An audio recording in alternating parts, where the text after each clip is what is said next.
Have you ever noticed someone who never argues? They stay silent when they're hurt. They change the topic when tension rises. They say, "It's fine," even when it clearly isn't. At first, they seem calm, mature, emotionally intelligent. But here's the uncomfortable truth. Not all peace is healthy. And not all silence means strength. Today, we're diving deep into the psychology of people who avoid arguments. What drives them, what they're afraid of, and what this habit is really costing them. Stay till the end, because you might recognize yourself more than you expect. Argument avoidance isn't just about hating conflict. It's a behavioral pattern where a person avoids confrontation at all costs, suppresses opinions to keep peace, feels intense discomfort when disagreement arises. These people don't lack thoughts. They lack permission to express them, often learned very early in life. Psychologists call this conflict avoidance, and it often hides behind politeness, agreeableness, being the bigger person. But inside, something very different is happening. The heart of argument avoidance is fear. Not fear of words, but fear of what arguments represent. Common hidden fears include fear of rejection, fear of abandonment, fear of being misunderstood, fear of emotional explosion, fear of becoming the bad person. To an argument avoider, disagreement doesn't feel like communication. It feels like, if I speak up, I might lose this relationship. So silence becomes survival. Most argument avoiders aren't born that way. They're trained. 1. Growing up in a volatile home. If arguments in childhood meant shouting, violence, emotional withdrawal, the brain learns conflict equals danger, so the adult avoids it completely. 2. Emotionally dismissive parenting. If a child was told, "Don't talk back. You're too sensitive. Stop creating problems," they learn, "My feelings cause trouble," so they silence themselves. 3. Being the peacekeeper child. Some children learn early, if I stay quiet, everyone else stays calm. They grow up believing, my job is to maintain harmony, even at my own expense. People who avoid arguments often share certain traits. High empathy. They feel others' emotions deeply, sometimes more than their own. Excessive agreeableness. They value harmony so much that disagreement feels immoral. Low assertiveness. Not because they're weak, but because they were never taught safe assertion. Emotional self-neglect. They prioritize peace over personal truth. Ironically, many are emotionally intelligent, but emotionally self-abandoning. From the outside, they look composed. Inside, unspoken resentment, emotional exhaustion, chronic anxiety, sudden emotional shutdowns. Avoided arguments don't disappear. They accumulate.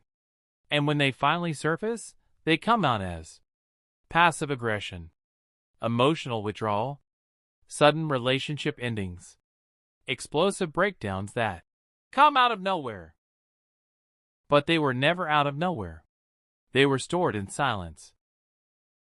Avoiding arguments doesn't save relationships. It slowly erodes them. Why? Problems remain unresolved. Partners never know the real person. Emotional intimacy decreases. The avoider feels unseen, but never speaks. Over time, the relationship becomes peaceful, but emotionally distant. True intimacy requires safe conflict.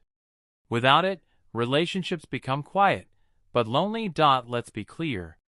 Avoiding toxic arguments is healthy. Avoiding necessary ones is not. Healthy peace says, I can express myself without attacking. Fear-based silence says, I must disappear to be loved. One is emotional maturity. The other is emotional fear dressed as maturity. Healing doesn't mean becoming aggressive. It means learning. Assertive communication. Emotional regulation during conflict. That disagreement is not equal to rejection. Small steps. Express discomfort early.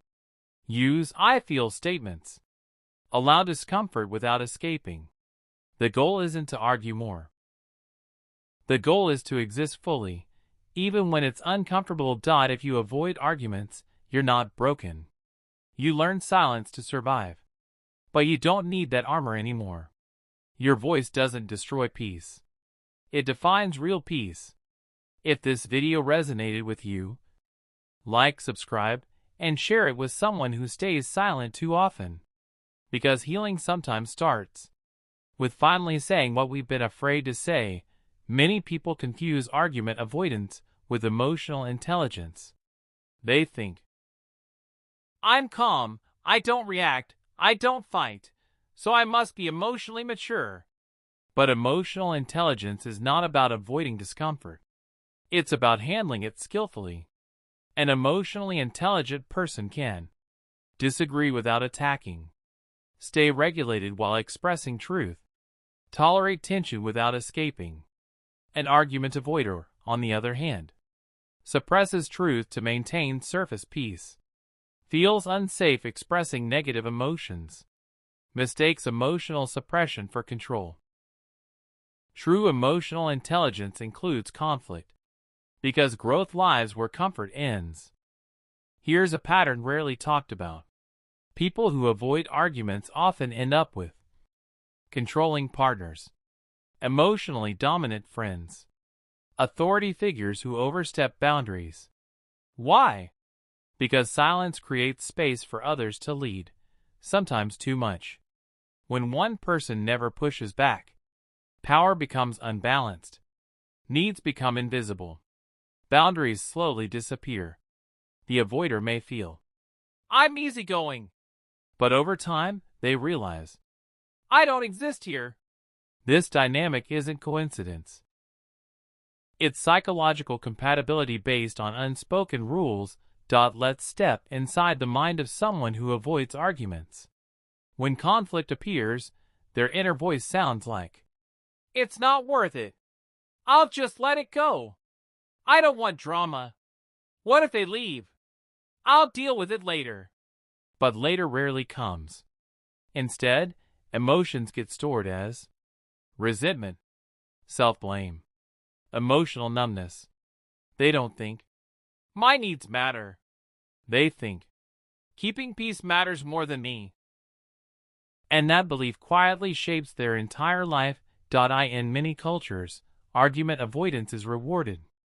People are praised for being well-behaved, respectful, not confrontational, emotionally controlled, especially children, women, younger family members.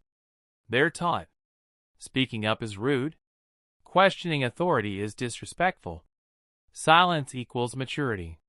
But emotional suppression doesn't create healthy adults. It creates adults who struggle to set boundaries, feel guilty for asserting needs, confuse obedience with goodness. Social conditioning turns silence into a moral virtue, even when it causes harm. When argument avoiders finally start expressing themselves, something surprising happens. Yes, some people get uncomfortable. Yes, some relationships change. But something else happens too. They feel lighter, more grounded, more real, less anxious. They realize conflict didn't destroy them. Silence almost did. Their voice doesn't create chaos. It creates clarity.